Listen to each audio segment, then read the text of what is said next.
గోధుమ రవ్వ ఉప్మా ఎలా తయారు చేయాలో చూద్దాం. ఎంతో ఈజీగా టేస్టీగా ఉండే ఇది ఈరోజు చేద్దాం. Welcome to Sirijallu vlogs. దీనికి అరకప్పు పల్లీలు, 2 ఎండుమిర్చి, మీరు పచ్చిమిర్చి ఉన్నా తీసుకోవచ్చు, తాలింపు గింజలు, అలాగే కరివేపాకు, ఉల్లిపాయలు, ఒక మీడియం సైజ్ ఉల్లిపాయ కట్ చేసి తీసుకున్నాను. 2 కప్పుల గోధుమ రవ్వ తీసుకుంటున్నాను.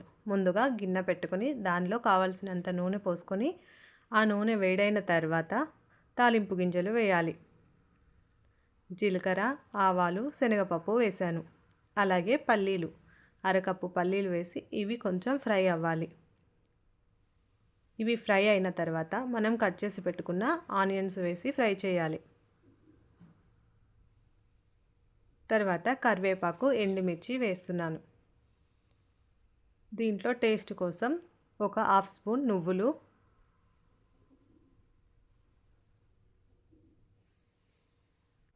ఒక చిటికెడు మెంతుపొడి వేస్తున్నాను.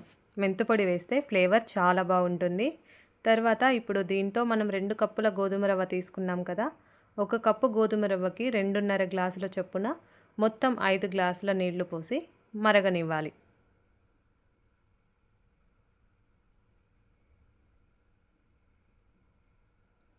ఇందులోనే ఉప్పు తీసుకుని ఎసురు మసలనివ్వాలి. సరిపడా ఉప్పు తీసుకోవాలి.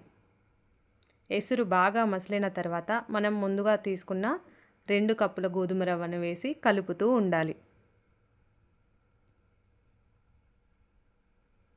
లేకపోతే అడుగంటిపోయి ఉండల్లాగా అవ్వచ్చు. కాబట్టి ఎసురు మొత్తం అయిపోయేదాకా దగ్గర ఉండి గోధుమ రవ్వని కలుపుతూ తిప్పుతూ ఉండాలి.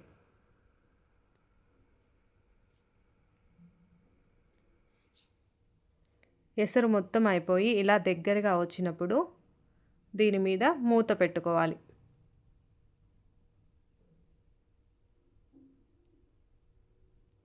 నేను తొందరగా అవ్వడం కోసం ఈ మూత మీద బరువు కూడా పెడుతున్నాను.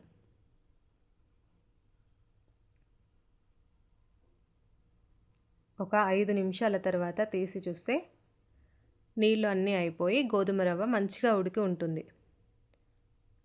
బ్రౌన్ కలర్లో మాడిన గోధుమ ఉప్మా అంటే మీలో ఎంతమందికి ఇష్టం?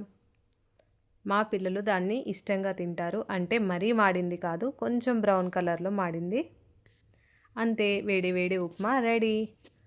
మీకు నచ్చిందా? Please subscribe my channel and share like this. Thank you. సిరిజల్లు